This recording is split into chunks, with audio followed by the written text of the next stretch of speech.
China tossed and turned, sweat dripped from her forehead. China hears whispers, "Help, save me," says the whispers. China feels someone grab her left hand. China sees her boyfriend, Jim, being tortured. China wakes up, breathing hard and frightened. She looks over to her right and Jim is lying there slightly snoring. After many restless nights, China goes out to lunch with her friend, Bianca. "I don't know, he's just been acting different lately," says China. "You think he's cheating," says Bianca. "Jim is the most loyal, honest guy I know." "Well, new," says China. "Maybe he's just been stressed with his job. I mean, he is the lawyer for one of the most powerful men in the country," says Bianca. "We have been together for so long, this just feels strange and the dreams don't help," says China. "You know, I have a New Orleans great aunt who's psychic. We can take a road trip and drive down there to get some answers," says Bianca. The next week, they go to New Orleans. They are at Bianca's Aunt Bertha's. Aunt Bertha starts to read China. "I can see you and a counterpart and all of your previous lives," says Aunt Bertha. "What about her husband, Aunt Bertha?" asks Bianca. "I see him trapped, weak, tortured," says Aunt Bertha. "Mentally?" says China. "No, physically," says Aunt Bertha. China calls Jim on FaceTime.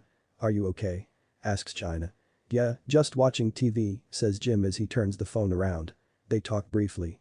"I don't understand," says China. "The answers are in you, he is giving them to you," says Aunt Bertha. "Is that a riddle?" says Bianca. "Deep down she knows, you and him are connected, always have been, always will be," says Aunt Bertha. China returns home at midnight. "He is not me," says Jim in her dream. She awakes and stares at Jim while he is asleep. China wakes up early and goes to the library. She researches all day. She comes across cloning and is convinced she is living with a clone. The next day, she starts investigating every facet of Jim's life, including his boss, Duncan Thomas. After what seemed like forever to her, she found Duncan's secret lab. She plans every detail of how to enter his lab over time, all while pretending everything was normal between her and Jim and everyone around her, since she didn't know who to trust or who was real.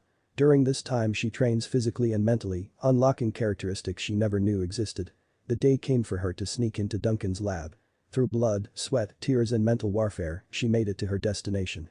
She walked in a room and saw people being held in glass cages. She spots Jim and rushes over to him.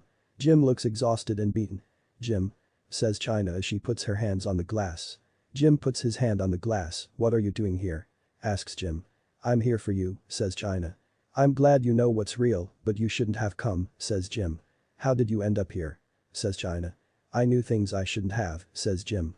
China gets Jim out of the cage. They both hear someone coming. They try to run, but eventually get caught and put in the cage together. Duncan Thomas has China cloned and she is living with Jim.